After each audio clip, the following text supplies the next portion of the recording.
What's going on, everyone? Welcome back to the channel. My name is Dr. Vincent Esposito, and welcome back to our plant-based cooking portion here of this show. So today we're going to be making Chana Masala. It's a traditional Indian dish. It is actually super simple. It's all done in one pot. Traditionally, it's served with rice. We're going to use brown rice today, but you could easily do it and roast vegetables on the sides or do kind of a bunch of different things with it, but it's very easy to put together. It's easy to make in bulk and freeze on nights that you might be getting home late and you want something quick. It's also super comforting. There's a ton of different spices. For me, being Italian, it's kind of like a tomato sauce, just with a different kind of spice profile and flavor profile. So we're gonna break it down and show you step by step what to do. But before we get to that, if you haven't already, please like and subscribe to the channel.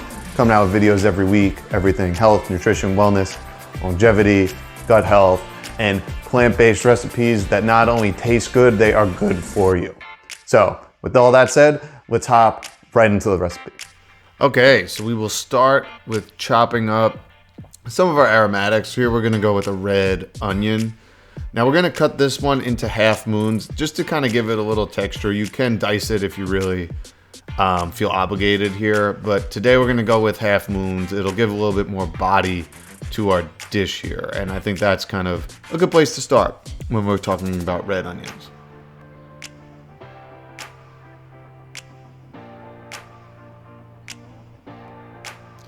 Then we're gonna go with our ginger. So this is number 2 of our 3 for our Indian cuisine. So you always want to, for aromatics. So when it comes to aromatics, especially in Indian cooking, you always want to use some sort of onion. You could use scallions, you could use red onion, you could use shallots. Go with what you got, all different types. Ginger is always necessary too. Now, I know I've done a dish without using fresh ginger. I just didn't have it at the time. Play around with it. And then we're going with a whole head of garlic. Now, if you've seen anything on this channel, you know that I am a huge fan of garlic. I get a lot of garlic all the time. You do not need to use a whole head. You could use a few cloves. That's totally fine too. Now we're also, to add some greens to this, we are going to add 2 bunches of spinach. I've used spinach a few times already. I think it's great for these kind of like one pot dishes if you're looking to add greens. This is a lot. You can add only a few cups. I'm just going with a lot because I like spinach. So we're gonna do the whole thing in this pot other than the rice. So all our aromatics go in, the red onion, the garlic, and the ginger, and we're gonna saute that down 4 to 5 minutes until that onion starts to get translucent, a little softer. You're gonna have to stir it occasionally to avoid the fact that the ginger and garlic might burn, but you're gonna get a great smelling kitchen in the process. Now we're gonna go in with our crushed tomatoes, and we're going to go in with a little bit of veggie stock to add a little bit more body. You don't necessarily need the veggie stock, but it will help add a little bit more body, and it will also help thin it out if you want a thinner, saucier type dish. Now we're gonna cook it down so some of that'll burn off, but it does add more flavor.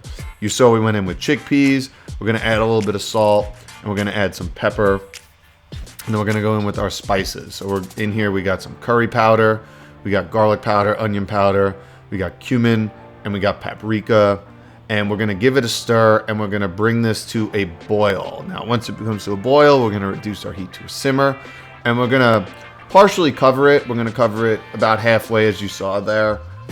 We do want it to thicken a little bit, or at least I wanted it to, so that's why we leave it open. If you wanna keep it the same consistency, you can cover it fully. Now we're gonna add all our spinach, and as you see, it looks like a lot. You are going to cook it down, especially since this is a saucier dish. It will be quick. It'll only take about 2-3 minutes. You just have to keep stirring, and you'll see that spinach will start to wilt. Now, when you start wilting the spinach, keep it on low heat. You don't want to cook the spinach really all the way through. You simply just want to wilt it down, and it just kind of becomes incorporated into the dish very quickly. And now we have our masala ready to go. So we're going to serve it with brown rice today. Very simple, very traditional.